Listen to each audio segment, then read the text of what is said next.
Hi, hello, my name's Beth. I'm an avid reader and aspiring author, and today I'm doing something that I've not done before, and that is a review of a single book.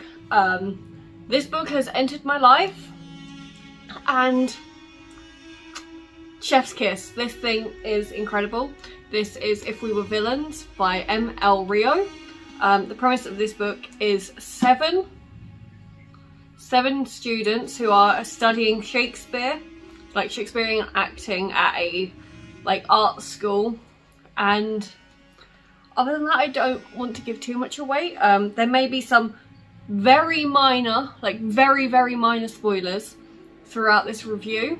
I'm going to try and keep it spoiler free, but there are some things I want to talk about that will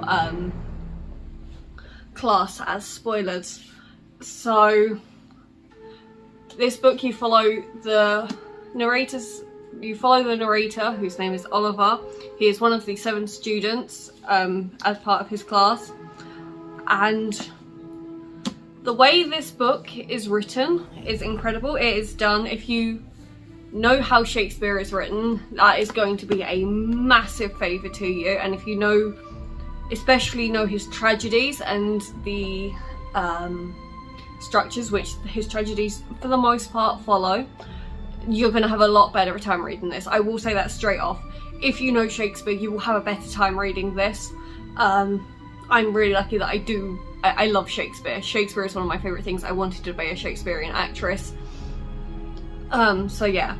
I'm not saying that this book isn't accessible for people who don't know Shakespeare, but I think you won't have as good a time reading it as if you know about Shakespeare. Or at least how plays and things run. But I would say you need to have knowledge of Shakespeare.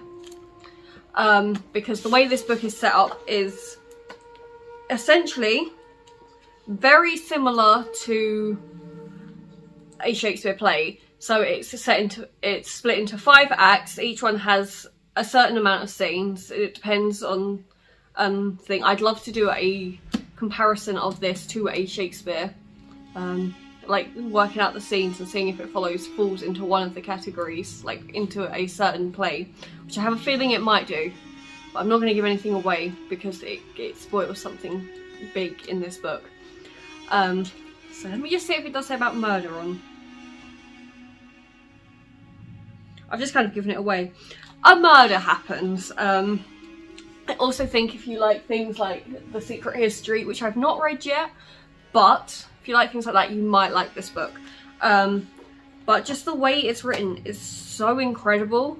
Like, it's set into scenes, and you swap between dialogue done in how it's set out in a play and how it's set out in a book, and the way it's set out in the same format as a Shakespeare tragedy adds to the drama of the book. It's so cleverly done, like major props to the author, because a bit of background, the author did study Shakespeare. She studied Shakespearean acting, so she had this really good base of how to put it in. And I beg of you, please people, just read this book. It's so good.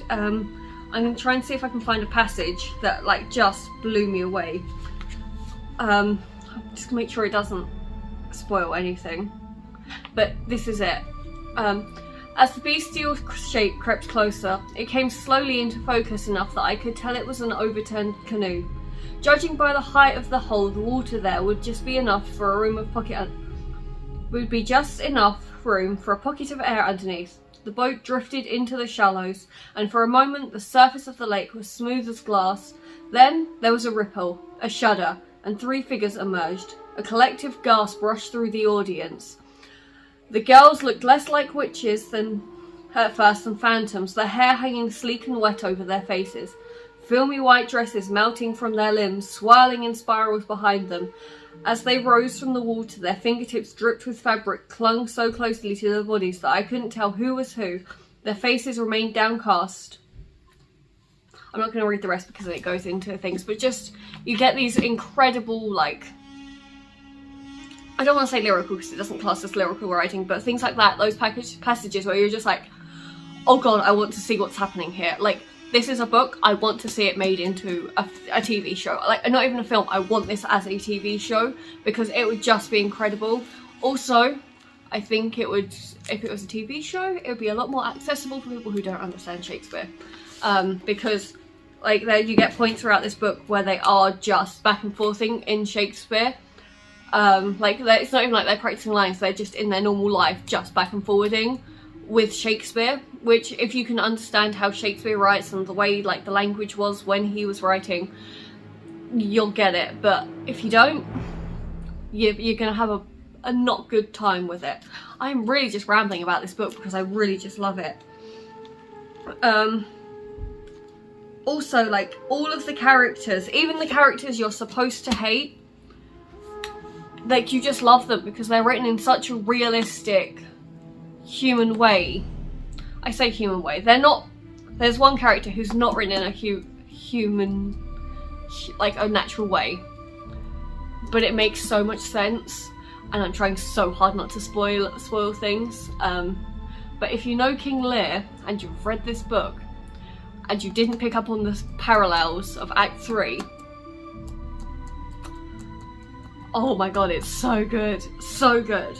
Like, they talk about books being clever, like fantasy and things, and like, oh, it's so clever how this happened. Like, this book is genuinely clever, but like, it's an accessible kind of clever. It's not like the kind of books where you would read and be like, what?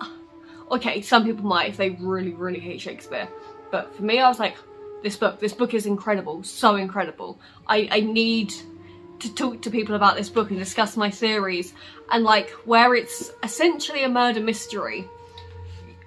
It's a murder mystery, but you know what's happening. Like, you're essentially watching 7 people's descent into madness, and like, how, like, because they're actors, how that madness is just amped up to the max. And oh, if you like gothic fiction, if you like murder mysteries, if you like Shakespeare, if you like the typical dark academia, this book is for you. Like, it covers so many wide-reaching branches of fiction that it just is incredible. And just all of the moments, like, it is genuinely, at points, it's like, you know when, like, you're driving down a road and there's a car crash, but you can't help but look away, you just have to keep looking? That's what this book is. Like, the amount of times I was like, I want to put this book down because, oh my goodness, this is like a car crash. But I just continued reading. It took me a long time to read, I'm not gonna lie. This edition I've got is like 400 pages, over 400 pages. They do depend on different editions. I bought the fancy new one that is signed, because, like, I just knew from going into it that I was going to like this book, which sounds really big-headed, but I love anything set around Shakespeare, and just watching, like, people living their lives and how things can go terribly wrong. I've talked about this before. That's why I like a lot of modern literature, is because you're just watching people go through their lives with something that suddenly goes wrong and just watching the fallout of it. And that book's falling over, and that is really annoying. Nope, it's just, I'm sorry about that. That is really bugging me, along with, like, my bookshelves not being big enough. You would say, just put it there. Just put it in this gap. I can't, I've got light switches. That was a tangent. But yeah, you also get these, like, fantastic just one-liners of, like, how tremendous the agony of an unmade decision. Okay, that makes a lot more sense in context, but, like, when I read that, I was like, oh my god, it's so good. I laughed through this book, I cried through this book, I was shocked through this book. I will say now, massive trigger warning for it, abuse. There is a lot of abusive type of content throughout, like, to the point where, like, it's just normalized. So if you wouldn't be able to handle that, do not pick up this book. Do not, because it is so normalized throughout this book. I should also say that it's set in the 90s,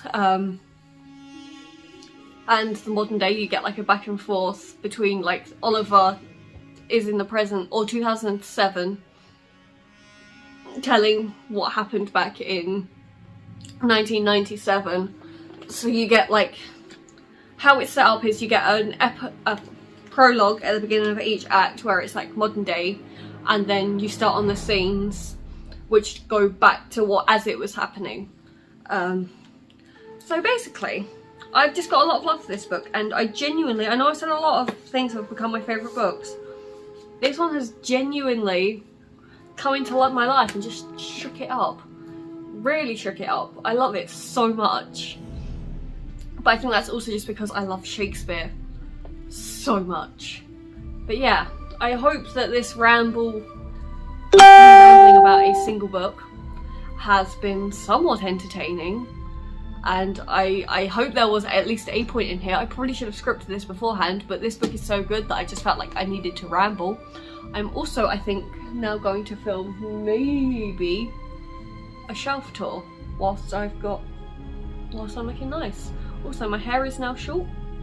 I really like it. It's very different from what I used to have, but it means that my curls are kind of wanting to do what they want to do. So yeah, highly recommend this book. As long as it's something, as I feel like this is going to be a love-hate book. It's either going to be something that you absolutely love or you absolutely hate it. It all depends on a lot of the type of literature you like, and also how well you can understand Shakespeare, to be honest. But you can tell I like this book because of, how can I show it? Look at how many tabs are in this. I never tab books, never. But there was just so many passages in this that are just absolutely incredible. And just, shall we leave on a quote? Is there a quote here that I can leave you on? This one. This is the perfect quote to leave you on if you want to read this book. We lay there laughing in the dark until we dropped off to sleep, and slept deeply with no way of knowing that the curtain was about to rise on a drama of our own invention. That quote, and it really is a drama of their own invention, and you can just see, I want to know if anyone has read this book and what they thought of who did it and how the ending goes down, because not the person I was expecting is all I'm gonna say. Not the person I was expecting who did it. But yeah, I've started spinning on my spinny chair, which probably means it's time for me to shut up and discuss something else. I'll see you in the next one. Bye.